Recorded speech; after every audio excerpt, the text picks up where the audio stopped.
system it's just completely daft that they want to do it for the kids when it's not for the kids. To be honest, I wouldn't mind most of the newbies to be nuked off this earth, but I still think children are better off to be on the internet and get whatever the fuck they dealt with in the 2000s.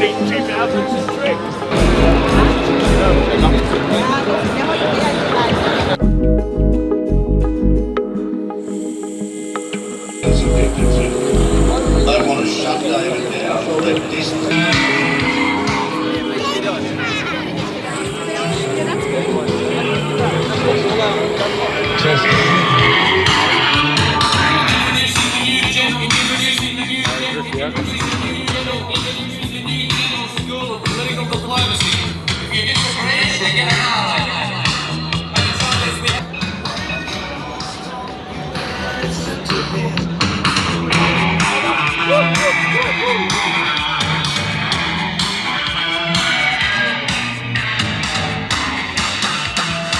Welcome to the 318th Julian Assange Sydney Town Hall gathering.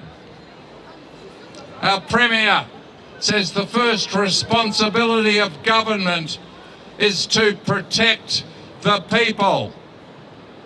But it would be a big mistake to believe that he is being sincere.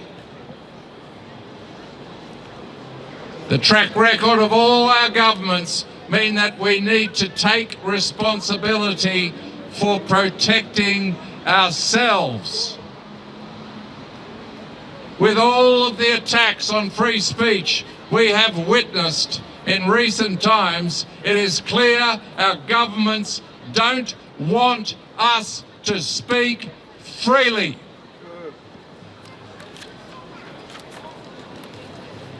Under new New South Wales laws hastily passed in the New South Wales Parliament on Christmas Eve, the New South Wales Police Commissioner has made a declaration to restrict public assemblies. This means no public assemblies will be authorised at the present time.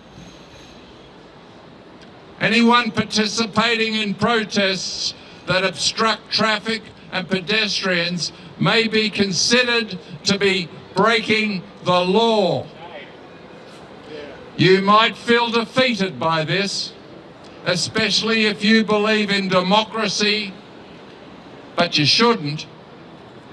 It is disappointing, but it doesn't need to stop anyone from protesting or speaking freely. As responsible members of the public, it is important for us to remain calm and think clearly. We certainly need to work to keep free speech operating while there are forces seeking to undermine it at every opportunity. People have been assembling at Sydney Town Hall to stand up for free speech every single Friday for over 6 years.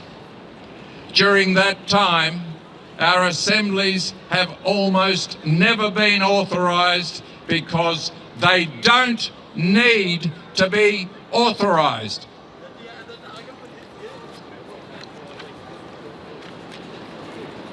We hand out valuable information without obstructing traffic and pedestrians, and none of us has been prosecuted. At times we have been hassled by the police, but we have always managed to communicate our message to the public and the police that are present at the time. There is no reasonable excuse for preventing people from freely expressing themselves. We need to feel confident that politicians are forced to choose their words very, very carefully when they try to shut down free speech. The carefully chosen words of politicians reveal their fear of public opinion. We will increase their fear if we can gain a bit more courage. Let's have confidence in ourselves and our opinions. Let's realise that speaking freely with each other can never be prevented. Let's realise that when free speech is suppressed, the words of politicians and media don't deserve to be trusted. Let's stand firm. Let's have courage. The Assange movement continues. Free, free, free the truth. Free, free, free the truth. Free, free, free the truth. Thank you. I've been into cybersecurity for a few years, and if they have your ID, it's gonna get leaked. You know, if you'd allow me to say a few words about this, I would be more than willing. Yeah, you go for it. Maybe you shouldn't, because you might lose your bloody job. They're so ruthless. No, I know. My job. I'm a musician. Oh, good. Yeah, go for it. All right. Please, thank you. Listen, the government having your personal ID just because you wanted to log into the computer is a terrible idea. Terrible. Have you ever heard of a data breach? It's when somebody, a hacker, comes on your computer, they take your ID and they leak it to a forum of hundreds of people, thousands of hackers that might want your control of your identity. If they have that, they can do anything that they want. They can steal your identity. They can steal your government funding. They can steal your money. They can do anything they want. Not good. And let me tell you, right now, the government, they want to control your ID in a private database that they own and that you don't know the security of. You have no idea where your ID is being stored by them. If your ID is linked to everything you post online, that means they can control everything you post online and send you to jail for saying anything they don't like. It's a very slippery slope. You really, really don't want the government having access to everything you post online. The death of anonymity is the death of whistleblowing. It's the death of the truth. You know, I mean, look at the bloody Jeffrey Epstein files. It's really bad. So just be careful. Just be careful about this stuff. You know. Anyway, this has been Lexi Cat, and you're in the future dystopia. Have a good day. Thank you. Thank you. Thank you. What that young man said is very true. The digital ID is not about a digital ID. It's about a surveillance and control system where if they can control your money, where you're able to go, they can geofence your money, they can time link your money spending, they can fine you for political incorrectness or anything they like, they can cancel you. It's very, very dangerous, and the worst part about it is the people that are going to be running the system will have complete impunity. They could commit almost any form of malfeasance or even crime without having any consequences. So, of course, corruption leaks in there, and the system can be corrupted, and people can be completely controlled where they're allowed to go, what they're allowed to buy and sell, and what they have to do with regard to their medical schedule. It removes medical freedom. They can force you to take all the vaccination schedule because they say we've got a bird flu pandemic. It's very dangerous. No public officials should have these powers, and everyone has to realize they're very, very dangerous.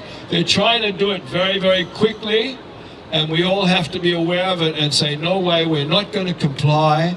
When they try to force you to enter these digital systems, just don't enter them. Don't go there. It might be hard. There might be some inconvenience, but it's a digital prison. People don't realize it's all the pretext is protecting people, protecting children.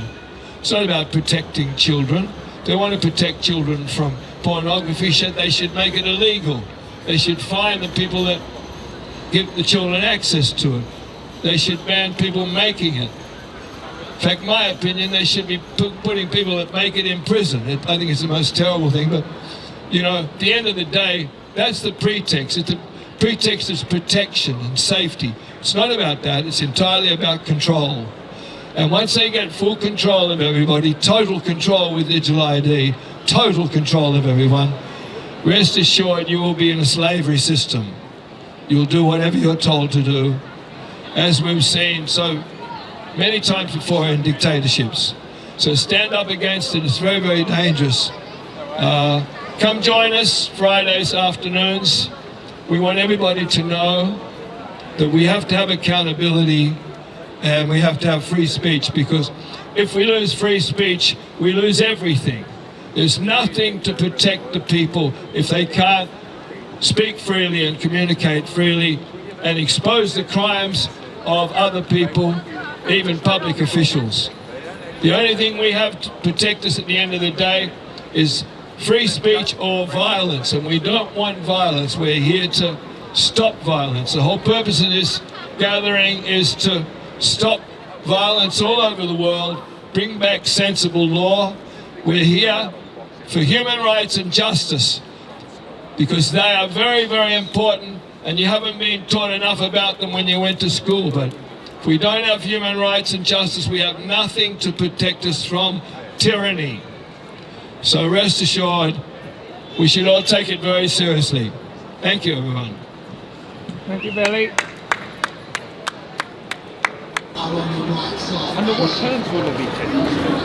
I've got good news and bad news, and the good news is I think we're going to win this. I really think we're going to win this. I think the broken door.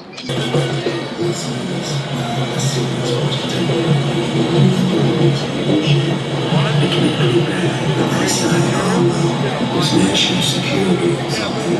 Not just him. Julian Assange is down. We are all Assange.